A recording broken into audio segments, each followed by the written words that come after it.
Welcome back.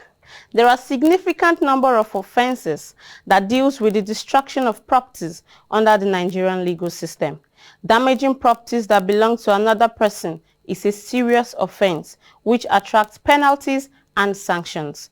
The penalties available are determined upon the value, or let's say the extent of the property damaged. It can be as simple as kicking a door, drawing or defacing a painted wall, punching a wall, destroying a building, breaking a glass, and what have you. The damage necessarily need not be permanent. However, there are defenses available to avail a suspect of the said offense of malicious damage, which happens to be our topic for today on Law, Society, and I. And as you do know, I am not alone in the studio. I have a legal practitioner here with me to do justice to today's edition of Law, Society, and I. And I have no other person than Barrister Erastus Ukrakbo. Thank you for joining us. Thank you for being here. It's really a pleasure having you here once again. Yes.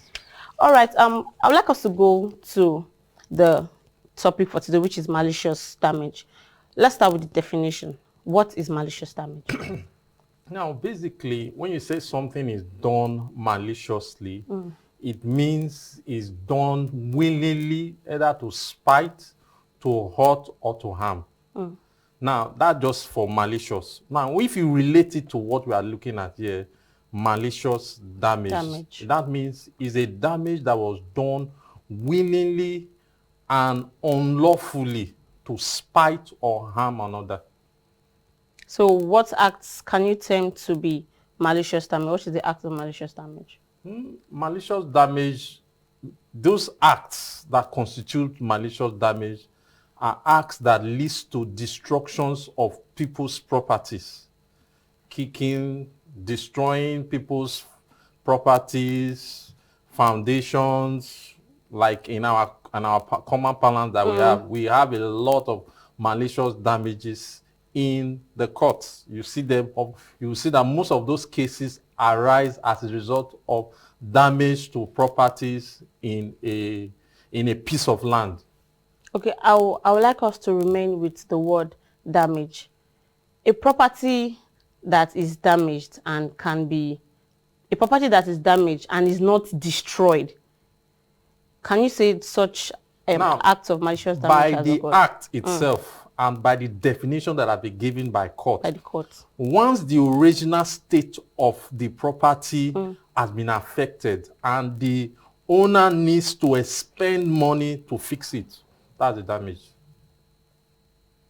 Once the original state of the property has been affected, it is no longer in its operative state. And the owner needs to do something to fix. There is a damage already. So the acts, obviously, it's an offense. Yes. Is it criminal in nature? Is it civil in nature? Now, malicious damage is one of the criminal offenses as provided for in our criminal code. Okay. It is one of the property offenses that is provided there. And it is provided for in section 451 of the criminal code, cap C38. Laws of the Federation, 2004. That means it is a criminal offense. And being so, if an act of malicious damage has been carried out, it means that a complaint needs to be made to the appropriate authorities, which are the police, which is the police. And once that is done, it means the person will be arrested. And after the arrest, what next? Now, if the person is arrested, his statement is taken. Upon that, the person may be charged, depending on the circumstance, if he's able to settle the matter with the complainant. But if not, the matter will be charged to court, and the appropriate court is the magistrate court. He will be charged to for the offense of malicious damage. Are the punishments severe or they are trivial? Now, it depends on the kinds of damage or the vessel or the types of damage that is done. Now, where the law provides that any person, like that section 451 now provides that any person who unlawfully and willingly destroys a property is guilty of an offense. And the law, for that section 451 of the Criminal Code further provides that where no other term of imprisonment is provided, the person is guilty of a 2-year term. Where no other term of imprisonment, where no other term of imprisonment is provided, the person is guilty is guilty for a term of 2 years. Of 2 years. Imprisonment. So that means aside the 2 years, there are other punishments that is higher. Yes. So what are the instances? Section 452 provides for the imprisonment for malicious damage. Okay. And that section 452 provides for special circumstances. For example, where you destroy a vessel or a building that is habited by people, Okay. and there is pending danger to the people there, the imprisonment is for life. Life imprisonment. Yes, once you are convicted for that, it's imprisonment for life. Also, where you destroy a testator's document, whether the testator is alive or dead, the imprisonment is 14 years imprisonment. Can you break it down a little? What do you mean by a testator's document? Now, a testator simply is someone who makes a will. Okay, okay. That's a testator. Now, if a person makes a will, for example, then someone who get knowledge of the will and don't want the beneficiary to partake of the will goes to pick the will, destroys it. Now, and it comes to light that he destroyed that testamentary document, which is the will. And if he's found guilty, he's going in for 14 years imprisonment. Okay. There are also other punishment that has to do with 7 years. One of them is where you destroy an agricultural manufacturing things, vessel or anything. It's 7 years imprisonment. So depending on the circumstances of each case, of what you destroy, that will determine how long you stay behind bars. But generally, if no punishment is provided, it's 2 years. Now, what are the defenses? I'm sure there is a saying in law that law does not suffer a cause without a remedy. So what are the defenses available to a person that has been charged for malicious damage? Okay, before I get there, there are ingredients. Now, if a person is charged to court, once a person is charged to court, there are several things that must be proved. Okay. By the prosecution in court. In court. One of such things that must be proved for the person to be guilty of malicious damage is that the complainant, which is the nominal complainant, must prove that ownership of the property. Ownership. Yes. Okay. That is very vital. You must prove ownership of the property. Now, the next thing he needs to prove is that there is a damage to the property. Okay. Now, after proving that, the next thing he will prove is that the damage was willful and unlawful. When I mean willful, it was done deliberately. Then unlawful, it was illegal. It was not backed by law. Not backed by law. So these ingredients put together, and he must now prove that it was the defendant that did damaged the property. The destruction.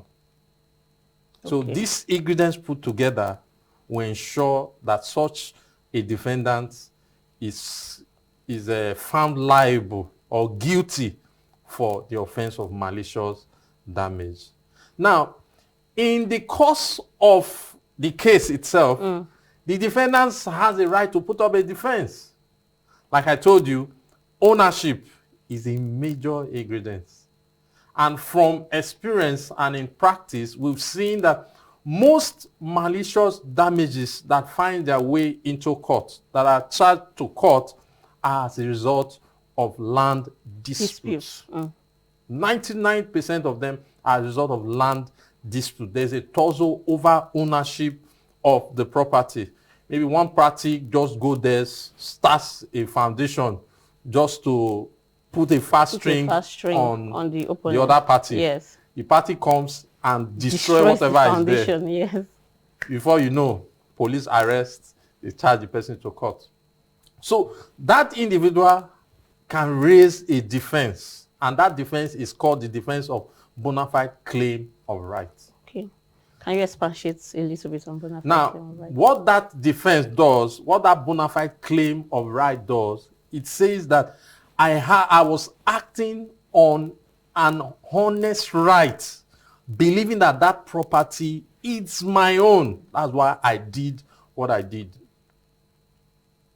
Now, when that is placed by the defendant or whoever is raising it, the issue of ownership is put to play. And once that is done, you see that at the end, it will be a sufficient defense to malicious damage. It will act as a counter to that ownership. Because right there and there, the magistrate courts are not empowered to delve into the issue of ownership of land. So most people, they just wisely raise that to defeat that charge. Okay, aside ownership, is there any other defense available? Aside ownership, the defense of accident. For example, you are driving and before you know it, you ran into somebody's car and the person is charging you for that you maliciously damaged. That's an accident.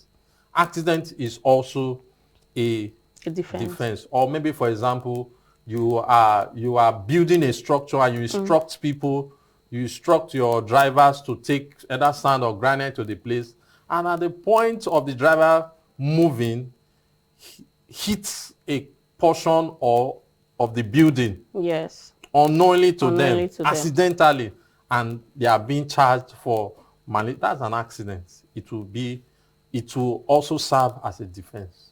Speaking of ownership as a defense in the charge of malicious damage, in a situation where the property is co-owned by two persons, let's say party A and party B owns the property and party B destroys the property, what happens? Can party A sue party B for malicious damage, and is there any remedy to that? Now, it depends on the circumstances. Okay. That is out to play. Now, if there is a tussle over ownership of that property, if there's a tussle ownership of that property, now it doesn't give party A or party B the right to destroy that property. Now, if he's charged to court, he may want to rely on bona fide claim of right, but it will not avail him. Okay. That's a willful damage to property. He will be held liable. And he will face the consequences. Of course. I like that part. Well, in case you're just joining us, it's Law Society, and the topic for today's discussion is malicious damage. So far, so good. We've been able to establish what malicious damage is: damaging a property willfully and unlawfully with intention to spite the other party. And also, we talked about the things that you need to prove for you to be able to succeed. And one of them is you need to prove that you are the owner of the property. That's one. Then number two, that the property was damaged. And number three is that the property was damaged by the defendant willfully and unlawfully. Also, there are defenses available. We have accidents and ownership. Now, moving forward to accident. If the damage was caused by accident, who bears the brunt? Let's say, for instance, the issue of the car running into a building or running into another vehicle. Who bears the brunt? Now, the person that caused that accident bears the cost of it. It's an accident. Yes, but you still have to. It was an act caused by you, although it was not intentional. Now, if it was intentional, he would have been charged for a criminal offense. Okay. Now, the party whose buildings were damaged can even sue civilly. can bring up a claim, a civil claim against that party, but he cannot bring a criminal charge, wherein he will be held liable for the damage he has caused to the building. You've been making mention of property. You made mention of cars. You also made mention of testamentary documents, which is the will. You made mention of farm produce. Is there any definition as prescribed by the court on what a property really is? Now, property itself, by the law itself, has to do with things that are tangible and intangible. That's what the law has provided for. That's the definition of property. As long as the things that are tangible and intangible, that is capable of being owned, they are properties by the definition of the law. And once there is a damage to it, you'll be made liable to face the law by virtue of section 451 of the criminal code. Okay, aside the criminal code, do we have any other laws backing up this offense? The criminal code is the basic law, is the law that guides the malicious damage. And if anyone is to be charged under this law, it is the criminal code that will be the basic law for it. Even when it has to do with a civil claim? Now, once it's a civil claim, it has left the realm of malicious damage. Now, it will not be in the civil realm. In that state, malicious damage itself, the object of malicious damage is punishment, which is sentencing. That means if the person is found guilty, he will serve an imprisonment. But in the civil realm is the other way around. Which is? What the person will be made to pay is compensation. Okay. Not punishment. Now, aside from this, we have argued severally that the law should be expounded, because I feel that most of the time people hide under this bona fide claim of right to do a lot of things. For example, there's a case we handled one time. There's a tussle of ownership going on, whereby a party have sold to several persons who have developed, some have even roofed. The party who's aggrieved took a grader, bulldozed more than 15 houses down. That's a huge expenses on the part of those who have lost those properties. Those are things that needs to be looked into. Now, if the person in charge to court, the person will hide under the guise of bona fide claim of right. As a petitioner, I feel that yes, there is a tussle of ownership, but you have wrongly destroyed the property, although the law says it must be unlawful. Well, I wouldn't want us to be wrong at this point. What we'll do right now is go on a break, and when we return, we'll make it more interactive by opening up the lines for you to make your comments, ask your questions, and also your contributions. Don't forget, it's Law Society and the topic for today is malicious damage, and we have our guest here, Barrister Erastus Ukrapo. Please hold on as we go on a break. Thank you. Welcome back. It's Law Society and as you do know, we are looking at a very interesting and sensitive topic that is common in our society, and that is malicious damage. And you do know we have our guest here with us in the person of Barrister Erastus Ukrapo, who is doing justice to today's edition of Law Society. And before we went on a break, you were talking about compensation when it has to do with the civil aspect of malicious damage. Now, my question is, does the worth of the property determine the compensation expected or required? Definitely. Okay. For example, whatever is destroyed, if you destroy a wristwatch and you destroy maybe a flat screen, there are two different worths. The worth will depend on the compensation that will be paid, and you must prove the worth of that property. That is in the civil realm anyway. Okay. When you have when you're suing for the civil compensation, aspect. the civil aspect. Now, do you have to list? Because I know that when you're requesting for damages from the courts, we have special and you have general. Do you have to list the worth of the property that was damaged before arriving at a particular amount of money? Now, generally, if a property, maybe somebody mistakenly, like the example we use, mistakenly runs into your building and destroys something there, and as a result, so many things were destroyed, you list out whatever that are destroyed with the amount and sue the person for it. You can't just arrive at a figure that property destroyed was 10 million. The court will not give you that. What the court will give you is that you must be specific as to what was destroyed. And the amount. Yes. All right.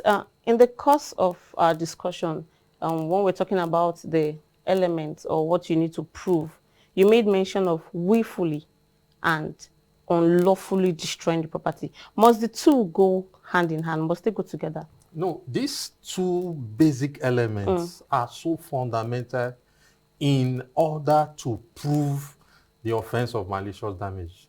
Because if you look at the wordings of section 451, it says if where a person willingly and unlawfully, the two is a conjunctive word. The court must found that the person willingly and unlawfully. That's why accidents cannot be part of, is a defense. Because in accident, there was no willingness on the part of the person. However, in a situation where a person, knowing that this person has wronged me, I will do him some, you now willingly run into the person just to claim, it will not work. So how do you prove that? Has proved that maybe you in the past, you had argument, you have a quarrel, and that this accident was not an accident, it was a willful accident, you go in for it. That's if the person can prove that. And if the person cannot prove it. Intercursions between both of you over the past. There have been serious quarrel. I would like to ask a question with regard to bona fide claim of rights. Don't you think it being a defense has opened up the window for people to go away with committing this offense of malicious damage without paying any compensation to the aggrieved party? Now, in the criminal law, the person may be exonerated, but that will not exonerate the person if you sue the person civilly. Like the two cases going pari passu. Now, you must be able to prove that the person, most of the time, the person may come up and tell you that you went to build on my land, that's why I destroyed the property. But we are saying as legal practitioners that the law need to do something, because that's a form of self-help. It's a form of self-help. If you look at it properly, you see that that's a form of self-help. So most persons just kind of take the laws into their hand and escape through this route. Yes, escape through the defense of bona fide claim of right. Like the example I told you, the guy destroyed more than 18 houses that have been built, just some of them have been roofed, put it down to rubble. Wow. Put it down to rubble, relying on the bona fide claim of rights. It's a good defense, but we know we Nigerians, we know how to take advantage of the law. And escape with so many things. All right, I would like to ask, in the course of my introduction, I made mention of malicious damage not being in a permanent form. And I also mentioned defacing the wall of a building. My question goes to the relationship between a landlord and a tenant. Okay. Now, a landlord has successfully raised a structure and the tenant has defaced the structure. Can the landlord sue the tenant on the ground of malicious damage? It won't, the person cannot be held. Okay. Now, why? Because if you look at the law, it must be willingly and unlawful. Now, how will a landlord prove that it was done willingly? For example, if you are in a tenant in a house, there are some natural things that happens with wear and tear. But if it is a tenant that has malice for the landlord, say, I will destroy this his house. He will not have this house. That can play out for malicious damage. But if it's a natural wear and tear, you just use the house, you just come, this house, look at the way you used it. This is not how I gave it to you. That's why it's, as a landlord, what you need to do is to spell out if the tenant destroys your property or defaces it, they should be placed in your tenancy agreement so that you can use that to force him to replace those things that are bought. To charge him for malicious damage, no.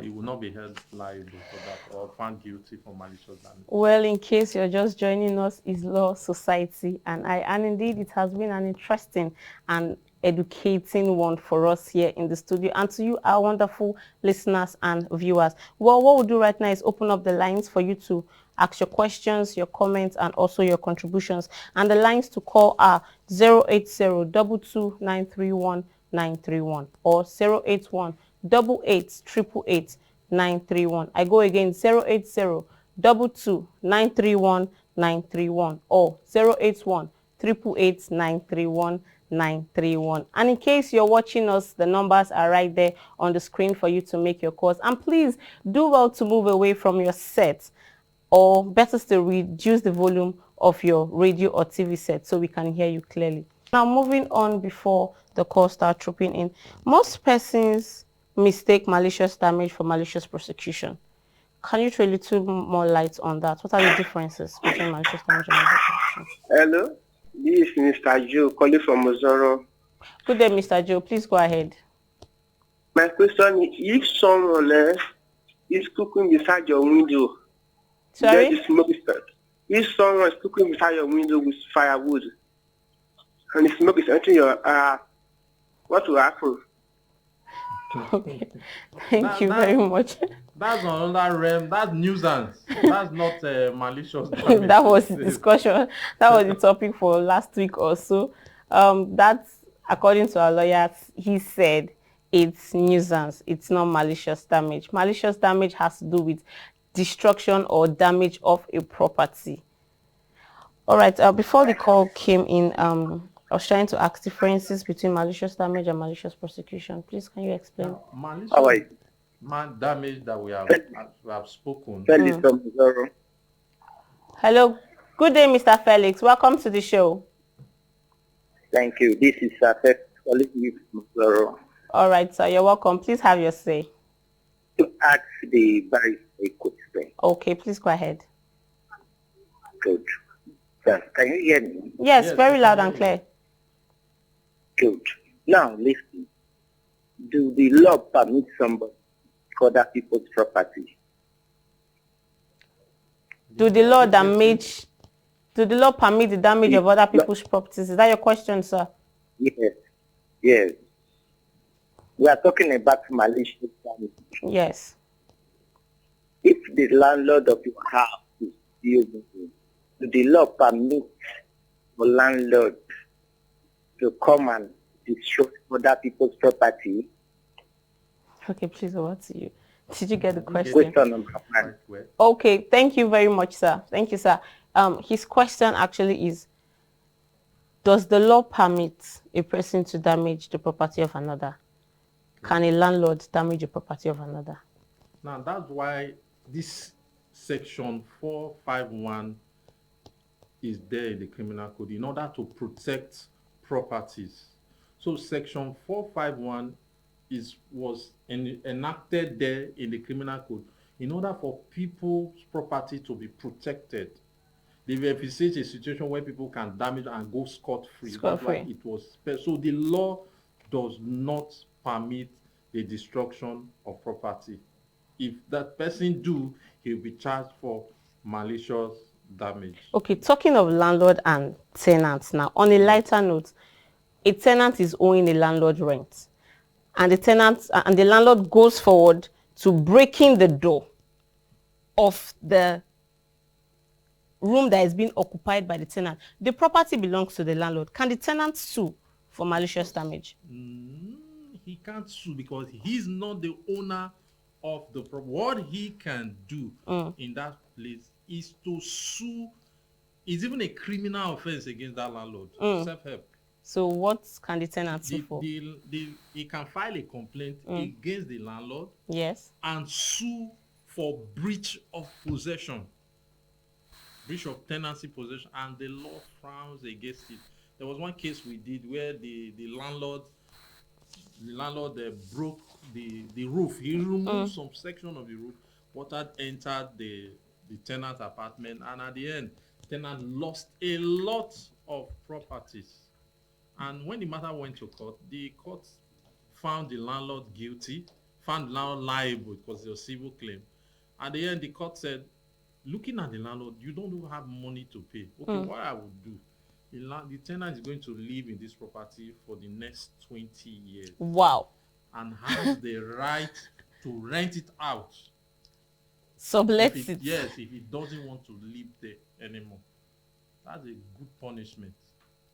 Not just a good punishment, that's an everlasting punishment, if I must say. I'm sure that kind of landlord, and so many landlords do that. It's not, the law does not permit you. If you want to evict there are ways to evict a tenant. Serve your quit notices, go to court, evict the tenant. On to the next question. Is a husband or a wife criminally responsible for any acts done with the respect of... Okay, hello, good day. Your name and location, please. Hello, this is Victor. Hello, good day. Hello? Hello, yes, I can hear you. Good day. Your name and location, please. This is Reverend Victor. I'm calling from Ozoro. You're welcome to the show. Please go ahead. All right. A lady had an issue with her brother, and the matter, they said that they shared the burial of their late father property, and they share the money equally. So when it comes to sharing the property, they say they will not give this woman, this lady, because she's the most senior, but she's from another group. Okay. And what the rest group, the younger group, they have about 7 children. Okay. 7 of them. So she that is only one girl on her own gate, the family decided not to share the property to her. So he took the matter to court and she won the case. And the lawyer, the judge herself, divided the property for them. Okay. So now, after dividing, this lady has to give 2 portions of land to church, that she vow to God that if she wins the case, she's going to give whatever they give to her, she will from there give to God. Okay. So now, after giving the God, the brother went and go and destroy our blocks that are up to 3,000 pieces. Okay. So now, I want to know, can they, we arrested him and they put the matter to court, but they'll be adjourning almost several times now. Today, they will adjourn the matter to July 24th. Okay. So what can I do now? Because should I go and, because you want to destroy the property, and that is the court judgment. The book of the judgment is with me, where the lawyer, the judge divided the property for them. They are enjoying their own. Okay. All right. Thank you so much. So that they are enjoying this matter. What can I do now? Thank you so much for that question. Now, first of all, I'm sure that person has been charged for malicious damage. Now, it will be very difficult for that person now to hide under the guise of bona fide because at that point the property has been shared. Everybody knows their what belongs property. to them. So he cannot hide under the guise of bona fide claim of right to escape the punishment. And he can also hide other accidents too. No, it's not an accident. Now, what will happen, I'm sure what is playing out is maybe as a result of the court having one difficulty or the other. That is our legal system that we have found ourselves. The adjournment is, I'm sure it may not be as a result of the willingness of the court, maybe as a result of one thing or the other. Please, our advice is just to be patient with our judicial system. There's a lot of things going on about the judicial system. I'm sure it will get better. I would like to add to his question. Okay. The property has been given to the church. The property no longer belongs to the lady who the court says is the owner. Now, who has the right to sue for malicious damage? Well, Sorry, who will be the complainant? That should be the word. Who will be the complainant? now the church can be the complainant, Okay. but the woman must testify as the one who is the original owner that gave it to the church. So she only comes in as a witness. Yes, because at the point it is the church that has that block that was destroyed. She will come in as a vital witness to establish ownership. All right. Before the call came in, I was about to ask if a husband or a wife can be criminally responsible for any act done with respect to the property of another in terms of damaging, let's say, a property belonging to Mrs. A and Mr. B, and Mr. B eventually destroys the property. They are joint co-owners. Can the husband be held liable? Okay, the husband and wife has property Yes, together, yes. and the husband, Probably there was an issue, a heated argument, and the woman lifts up the TV and throws it away. It's a property. of course, Yes. definitely. You know, that's a marital dispute. Now, if you decide to bring in a malicious damage in that, you have destroyed that home. Okay, I wouldn't want us to go further. I would like us to stop there. Now, our last caller was complaining. Hello, good day, your name and location. Hello? Hello? Yeah, there is an issue. Sorry, sir. Hello, good day, your name and location. Please, we'd like to get your name and your location. Hello, can you hear me? Yes, very loud and clear, sir. Your name and location. I'm calling from Angbado. I'm Richard Ogani. You're welcome to the show. Please go ahead. Yeah. There was one issue in my community. A boy went to go and destroy the anti farm of another one. Okay. Both of them, they were the same grandfather. Can you hear me? Yes, please go ahead. We can hear you. So the one that plantation was referred to the community court. The community court, they did not even go for investigation. They went there to measure a piece of land, that the land, the other one encroached is above 100 by 100. And they never fit one day to share a land. So the matter becomes somehow. Then the community again go again. They could not do anything up to now. Thank you so much, sir. Okay. I think what you want is the next step. The brothers both own the land, right? Yes.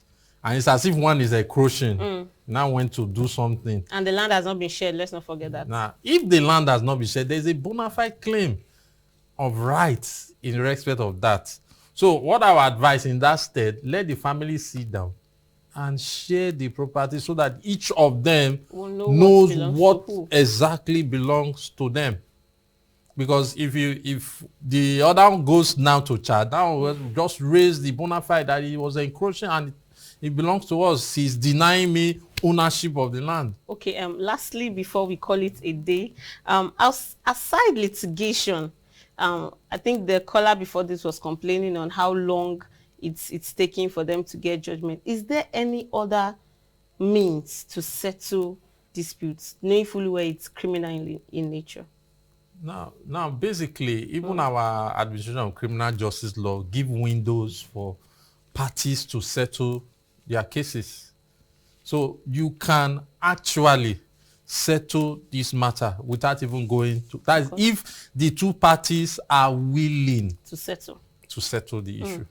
They can actually settle the issue without going to court, arriving at a compensation that is most favorable to both parties, being a win-win situation. If that happens... Is it possible to have a win-win situation? Definitely, they can. And what are the chances on a scale of 1 to 10? For example, where let's say, for example, the person who did the damage is saying, or the person whose property was demanded is saying, give me 1 million. Why the other one say, I don't have 1 million. Okay, I will give you 5 million. And they are dragging. Then they can arrive at a middle. Okay, let's leave it at 7 or 8. If they can, that's a win-win situation. Well, indeed, it has been a wonderful time on Law Society, and we do want to appreciate our guest, Barrister Erastus Ukragbo, for spending time with us and also educating us, enlightening us, and informing us on this part or aspect of the law. I also want to say a big thank you to our viewers and also our listeners for joining us today on Law Society. And I would like to remind you that Law Society and it's always on Wednesday by 1 p.m. and also a repeat on weekdays. Thank you once again. I remain Chinyere Abiamwe. Thank you.